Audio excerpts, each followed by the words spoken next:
Welcome to the St. Charles County Correspondent. I'm Noah Brandt, and I'm here with my friend and co-host and co-publisher, Sam Safa. Sam, how are you?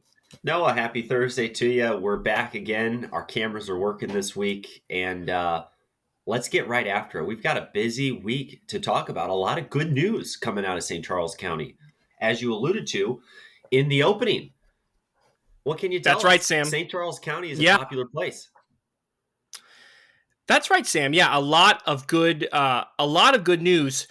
Three separate cities. So this organization called Wallet Hub, which does a bunch of economic analysis and sort of rankings and lists of places that are good for either personal finances, like good cost of living or expensive, and then they also do rankings just on general sort of business climate, good places to start a business for their 2022 list of best small cities to start a business.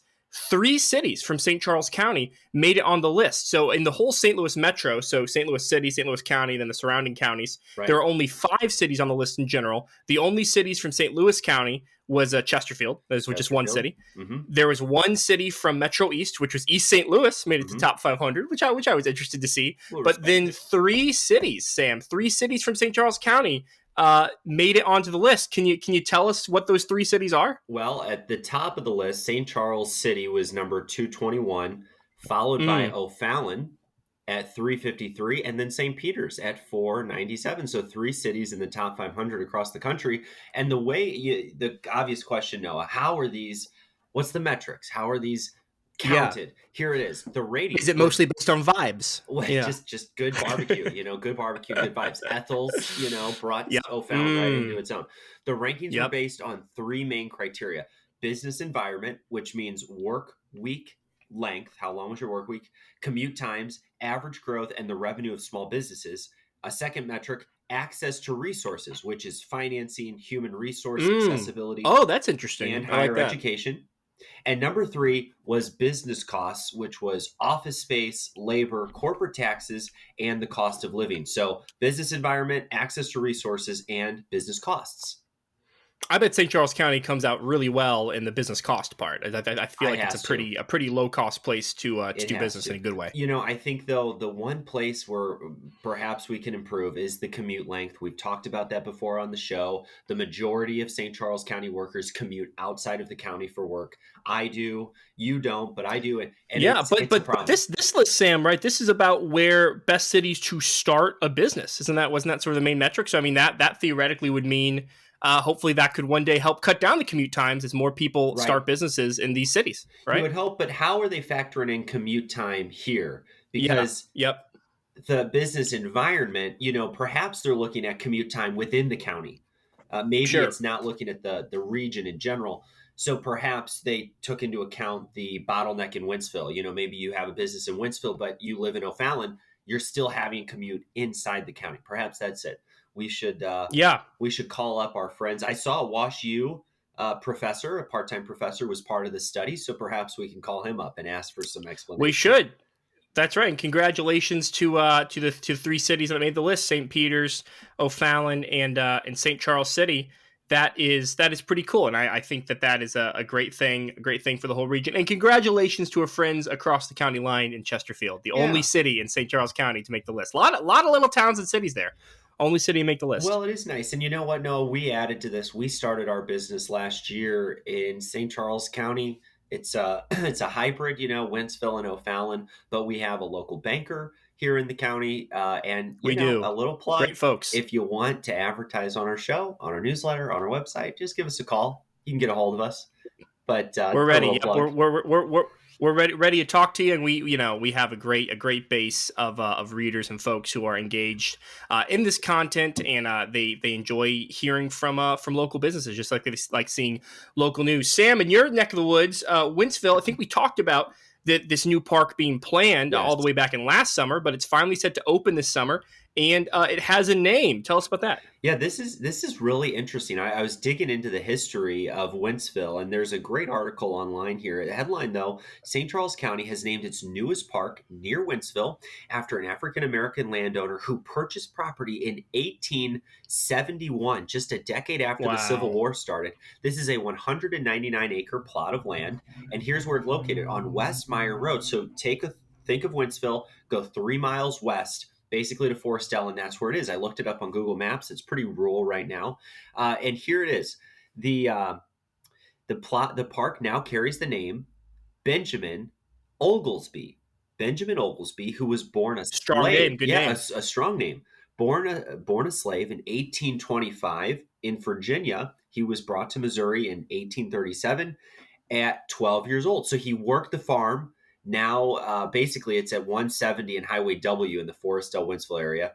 And he fled captivity in 1864, so in the middle of the Civil War. He enlisted in the Union Army, Mm, and wow. it's an incredible story. We'll put a link to this story in our newsletter. But he basically he fought with the United States Army on the Union side, and he would see action.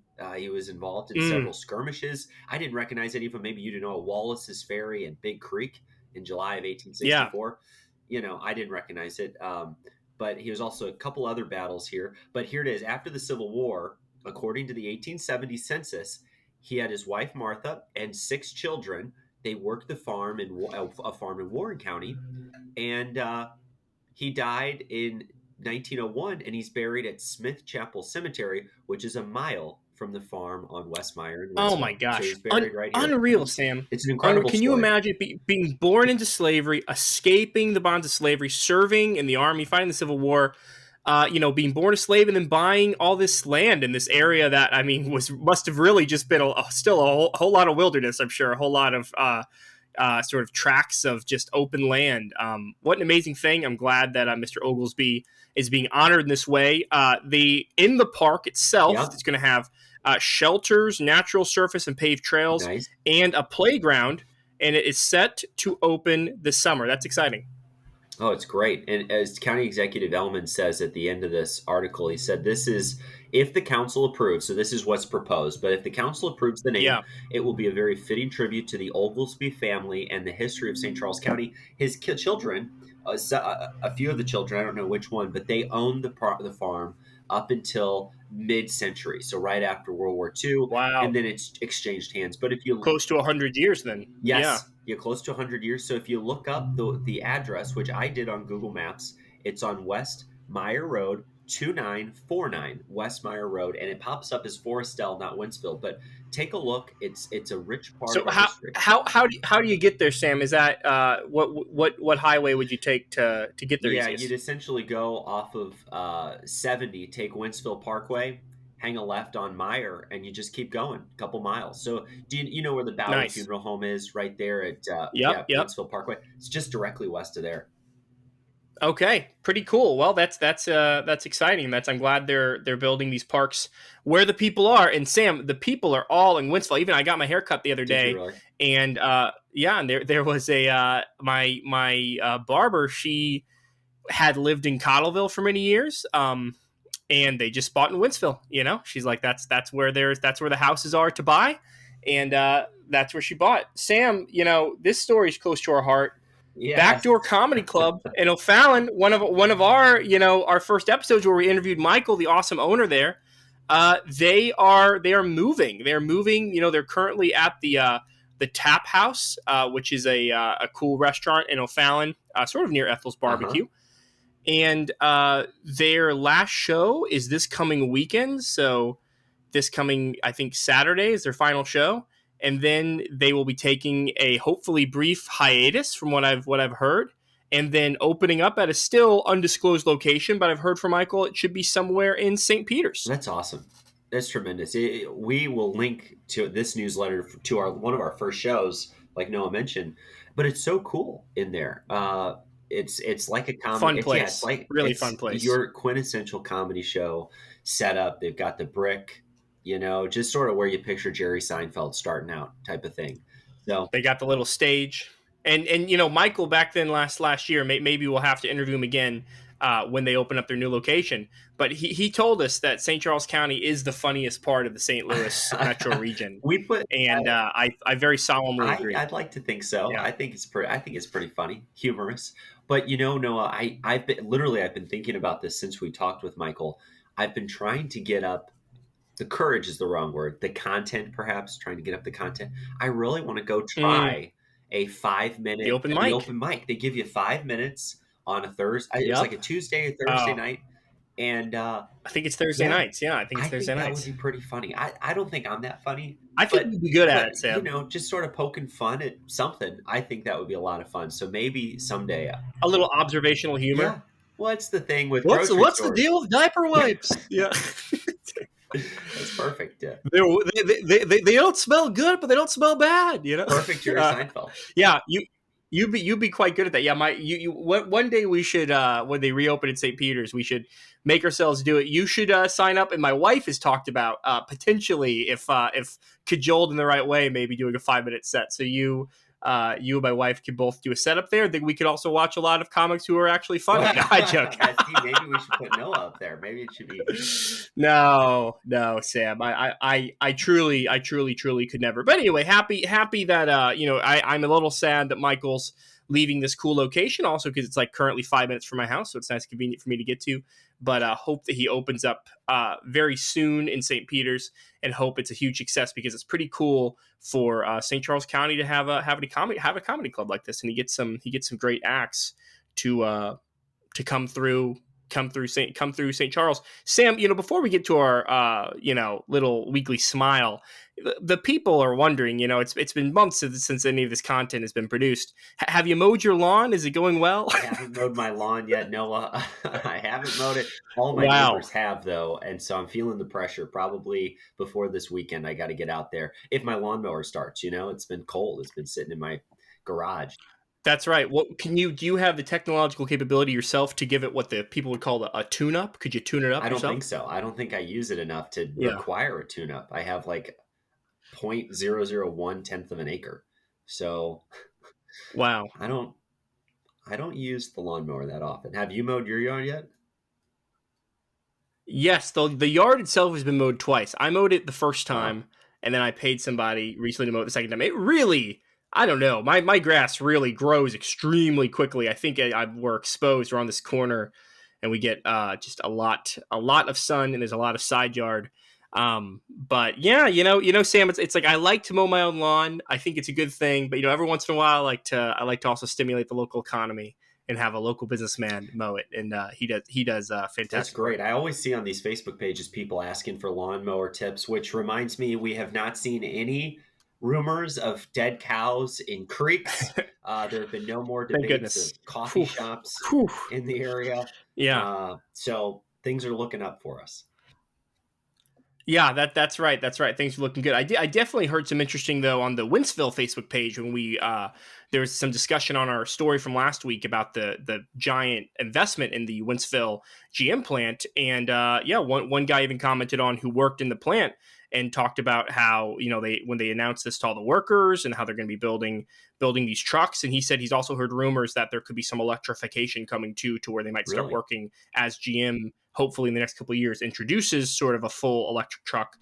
Some of that might be moved to the Wentzville plant, so that would be pretty exciting.